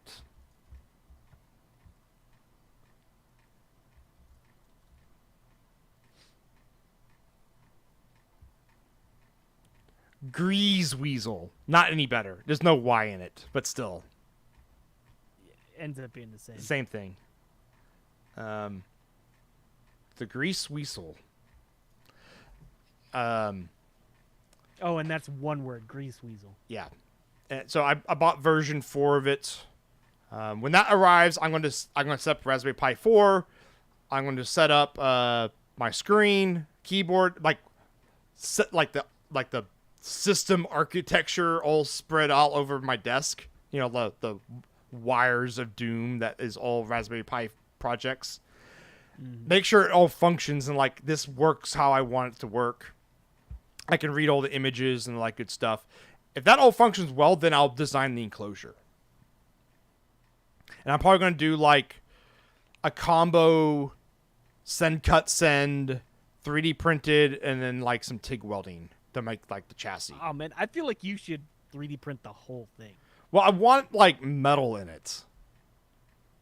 So maybe I'll do like the lids metal and then like the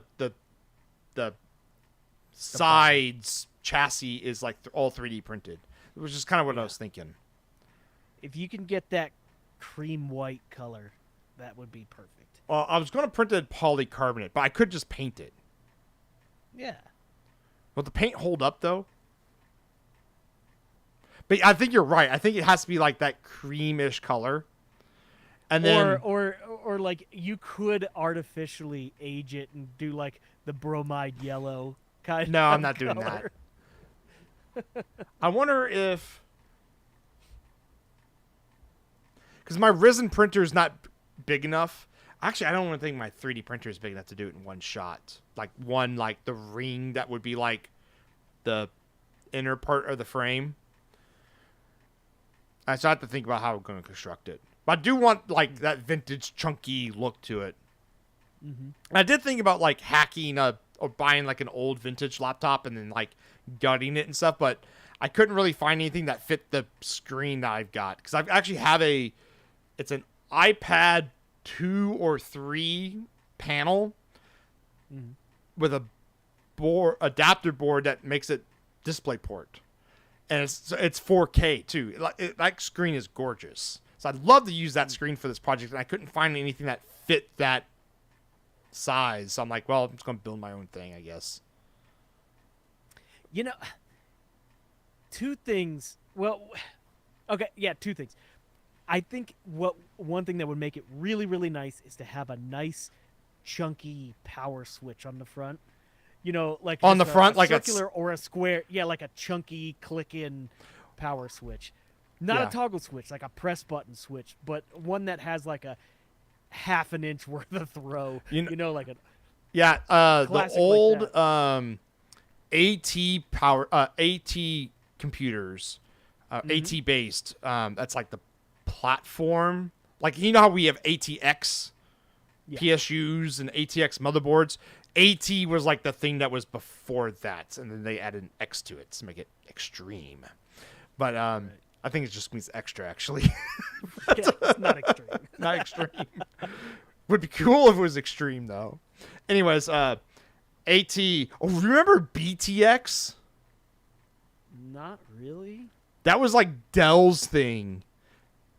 Man, when was BTX? Was it like their own form factor of everything? Yeah, they came up with their own form factor.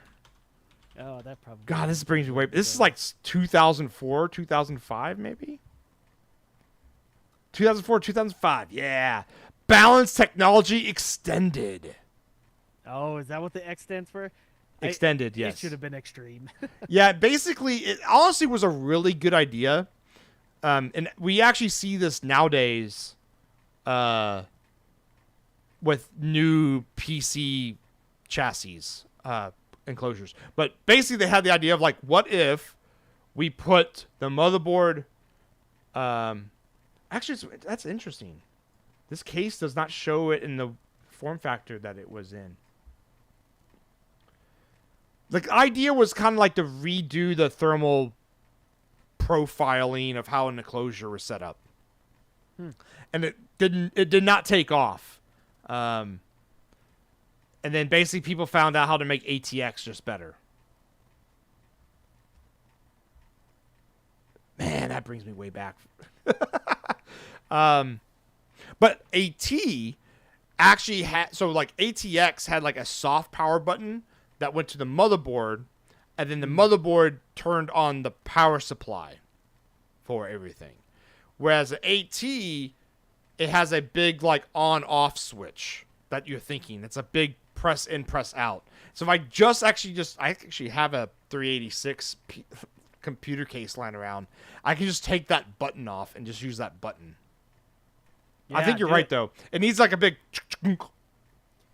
And if it has speakers on it, this would just be like, I would love this. But you remember old CRT monitors, especially like when you started getting into bigger, like 18-inch or even 20-inch CRT monitors. When you turned them on, you would hear the static, as you know, because the CRTs were usually in the 2,000 to 3,000 volt range. Like just that of the flyback firing up and the static on the screen. If you emulated that, now that would be cool. I wonder if, because I haven't done a lot of like Linux hacking, I guess, or looking into how the boot sounds and stuff for Linux works. I don't know if you can do that early on. Like, can you have or honestly, it's actually more on the Raspberry Pi. Can you have a Raspberry Pi, its equivalent to a BIOS boot sound? Because I know newer PCs can have sound in BIOS. Right. It's like the, EFI? UEFI? I think something like that. Anyways, you can have sound in BIOS. I wonder if the Raspberry Pi, like, on boot, or you just have it, like, somehow figure out how to make it play. Like, you have a microcontroller that just, like, enters. Yeah, I was about to say, you just have a parallel board that just plays on power on. Yeah. Seems really silly, but I like that idea a lot. Yeah, it's you just hear the static of it turning on. Yeah. And you put a buzzer on it, so it just beep. That's a good idea, too. Yeah. It doesn't need a buzzer. It doesn't need a buzzer controlled by the Raspberry Pi. Yes. Yeah, yeah, an actual. it has to have a little buzzer. Yeah, a little piezo PC buzzer. Yeah. Also, I'm looking at the differences between ATX and BTX, and in a lot of it, I could see that people are demonstrating it's like thermal flow, like how air flows across the board. But one of the main things is just where the processor is placed in relation to your memory slots and your peripherals. ATX puts peripherals on one side of the processor and memory on the other side. Mm-hmm. But BTX kind of puts the processor in a catty corner to both memory and the peripherals. I was wondering. I don't know. I guess. Yeah, I guess the main thing was just more about thermal flow. How does air get across? And you got to remember, this is back in the Pentium 4 days, where this is when AMD like actually started getting a foothold, because the Pentium 4 was such a power and thermal hog. Like, it just dumped power. And AMD's like, we're efficient now. Well, now, because back in the day they were not efficient, but comparatively they were way more efficient. Like the socket A, like the AMD Barthen control. Is it Barthen or Baron? I think it's Baron. Athlon XPs. What was that? What was the architecture? Baron? Jeez, I'm scraping my brain right now. Yeah, I have no idea. This is not my area of expertise. This is how I got into like just interested in electronics in general, was building my own PCs. Barton. It's Barton. Okay. Yeah. Athlon XP 2800 CPU Barton. How much does one of these cost nowadays? $50. I think that's how much it costs brand new.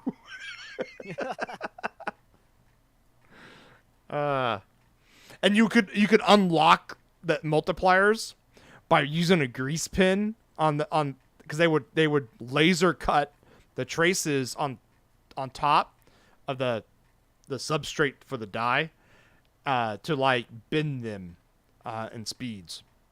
And so what you would do is you'd get the cheap one, and you would go in and grease pin the faster one, and hopefully you get lucky and it was just bend to be bend. It wasn't bend because it didn't perform up to snuff. Or it might have been bend on the edge. Yes. That brings it way back. Classic. Yeah. Okay, so next week we'll talk about the CNC machine. We'll bring that'll be topic 1 on the list. All right. Yeah, we've already pushed it for 2 weeks. Okay, I guess I'll wrap it up then. That was the MacFab Engineering Podcast. We're your hosts, Parker Dolman. And Stephen Craig. Later, everyone. Take it easy. Thank you, yes, you, our listener, for downloading our podcast. If you have a cool idea, project, or topic, let Steve and I know. Tweet us at MacFab, at Longhorn Engineer, or at AnalogENG, or email us at podcast@macfab.com. Also, check out our Slack channel. You can find it at macfab.com/Slack. Okay, let's see what happens with this new software. It says I'm already 99% because it's been 99% the whole time. Yeah, mine says upload complete. Yours says upload there we complete. go. I think it uploads during. Yeah, how do I download this? View recordings. Can you still hear me? So I can, yeah. So I am in a different... Like a whole different mode? Yeah. Oh, so it's still processing audio and stuff, so hang on. Yeah. How do I get out of this mode so I can see you? Did I click this button? So I'm curious. Do you have any kind of time frame on when you think you might play Tears of the Kingdom? Oh, Zelda. Dude, so I've been playing Octopath 2. Right. And I finished... I thought was going to be the end of this character's story. Because it was Chapter 4. But I still have some Chapter 2s lying around. But I go in order of levels. It'll say, estimate level this. Yeah. And so I'm will pick the lowest level that's accessible to me and go play that. So I have one character's Chapter 2 that says, level 38. I'm like, holy crap. That's insane. Wow. So I haven't done that one yet. But I did a level 4, a chapter 4, I should say, last night. And it was 3 hours long. And I'm like, and it was almost like a boss rush. You come in and it's 3 mini bosses really at first. And then you fight a bigger boss right afterwards. There's no chance of healing or anything. You just have to go right into it. Just blast into it. Yeah, it's just you finish it and there's cutscene. You know how Octopath does those cutscenes, and then it's battle again. So it's there's no chance to heal or whatever, or anything.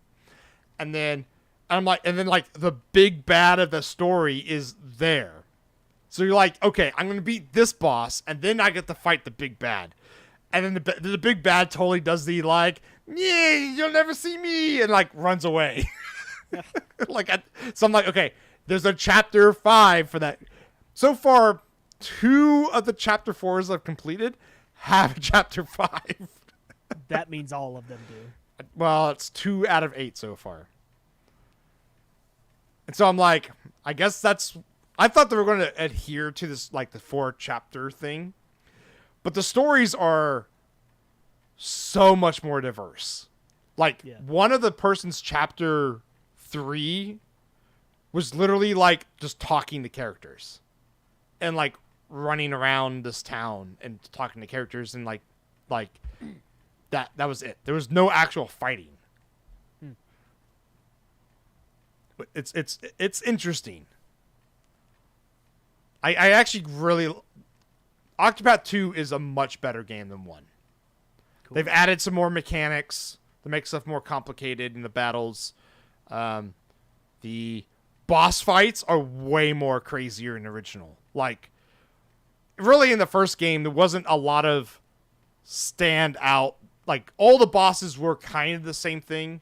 And then the only thing they really added more different was like, oh, minions can protect the bigger dude by like blocking off some of the weapon types that break their armor. That's like really the most complicated it got. And as soon as you kill the minions, they would do a move and like bring 4 of them back or something. Yeah, eventually, they would do a move and be like, "Come, my children," and then like spawn new things. Yeah. So there was. I don't know if I want to spoil this for you. Okay.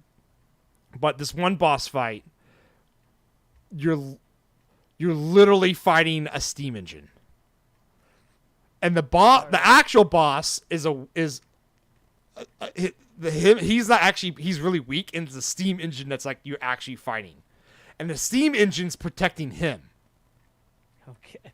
It's so goofy, but I was like fighting it, and I'm like, this is a really cool concept of like kind of flipping the minion protection mechanic that they do on its head, of being like the super strong person is the thing you can attack, and the weakling is the one you can't attack, but that's the one you need to kill.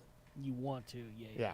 To end the thing, because he has like you kill like the steam engine, and like after a couple turns he has like a move called like repair, and he like repairs the steam engine. It's a really cool like boss fight. The great thing is like it's like 48 hours into the game, so you'll completely have forgotten about what I'm talking about by the time you get around to playing that game. Yeah. Because you also got to beat Tears of the Kingdom and Triangle Strategy. Actually, you probably don't like Triangle Strategy. I have a feeling you don't like that game. No, I like it. It's one of those ones where like I have so little time to play video games now that like that one just feels like a ton of drain. Dude, that was 76 hours for me to beat that game on normal. Okay.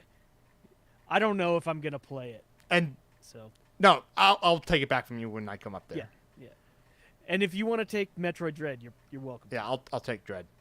Because that one, like, it's like 6 hours your first playthrough. Okay. Yeah, it's really not a huge lift. I do like Octopath more than Triangle Strategy. Okay. But Triangle Strategy hits differently. Yeah. It's a different kind of game. Even though, like, you look at them like, this looks the same. It's like, no, it's a completely different kind of game. Well, it's the same people making it. Yes. Let me see if I can get these files now. I don't know how many hours Tears of the Kingdom is going to soak up, but it seems like if you wanted to put in 100 hours, you wouldn't have zero problems doing that kind of thing. It sounds like normal Breath of the Wild then, because I put so many hours in that game. Yeah. I'm just, I'm really, I don't actually know anyone else who's playing it, surprisingly. I would love to, once you play it, I want to talk about it again, and I want to hear your thoughts, because I have thoughts on the game that I want to see how they compare against your thoughts on it. Okay. Yeah, I wish I was playing it at the same time as you, but what I should have done, I didn't realize Octopath 2 would just soak up this much time. Yeah. Like, honestly, I think I'm about halfway through the game. It's what it feels like. Yeah. Because I still have a couple I have a lot of chapter 3s still on the board. 1 chapter 2. And it's like, I'm like, God, and like the chapters are getting longer. Like the first couple chapters, like chapter 1s were like maybe 30 to 45 minutes a piece. But now it's like 3-hour chunks. At least it's like at least it's better than Triangle Strategy, which was like, so we're gonna do like 3 hours of like talking, And that's it. and that's it, Just talking. just talking, and then we're gonna do a battle, which also is gonna take like 3 to 4 hours. Yeah. So that was definitely like one day was talking night, and then the other night was battle night, and it just alternated. Whereas, Octopath has more battles, and it's like, Final Fantasy style. It's that tactics style. But anyways, I got the wait. What is going on there? I think here's how we'll run things with Tears of the Kingdom. I'm gonna play it. I will probably beat it before you do. Yes. Just given things. Whenever you get it,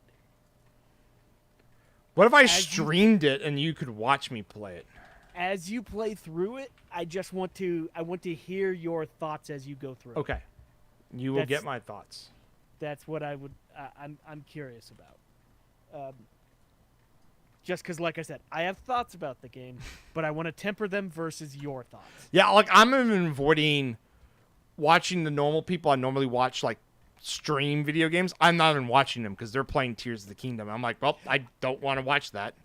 I'm not doing, like, I'm 100% clean on this. I'm not reading reviews. I'm not looking at YouTube videos. I'm not doing anything. These are only my thoughts on the game that I'm formulating right now. I shouldn't say that. I did read a few reviews just because I wanted to see what other people were. I shouldn't even say I really read reviews. I just looked at like how many stars people were giving the game. Apparently, it's one of the best games of all time. That's what people are saying. Yep. It already has really ridiculously high ratings. So This year is kind of crazy with that.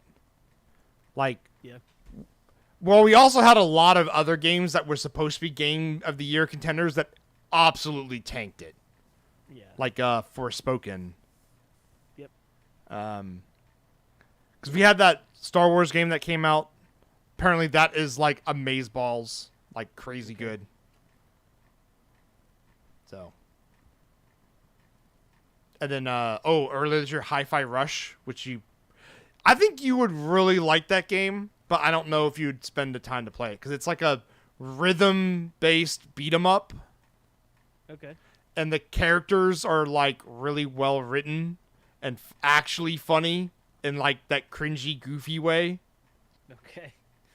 Because usually that's like cringy, goofy humor can either be really bad, Yeah. or it can be amazing. And it's fortunately in the amazing category. Undertale does that right. Yes, yeah. The humor is not like Undertale though, but Undertale has that really underlying humor. Yeah. That almost like it's gonna be like existential dread, but funny. That's how Undertale is. I'm surprised it took you this long to play Undertale though. I am too, but I finally did. It was the same thing was with me. worth it. I didn't know about that game till like 2 years after it came out. Then I finally played it, and I'm like, "Where was this game? This game's awesome." And Yeah, but the thing so is, I good. missed the boat talking about, it, so I never talked about it. And then you're like, so I'm playing Undertale. This is a while back, and I'm like, "Really? You never played that game?" Yeah, I was way late on it. Yeah, way late on it. Because I played it last year. Yeah, that's a good game. It is. I like the battle mechanics of that game. Anyways, I'm gonna let you go because we've been talking for like 3 hours. 2 hours? No, like 3. It's almost 9 o'clock. All right, dude. Oh my God, you're right. Yeah, later. Later.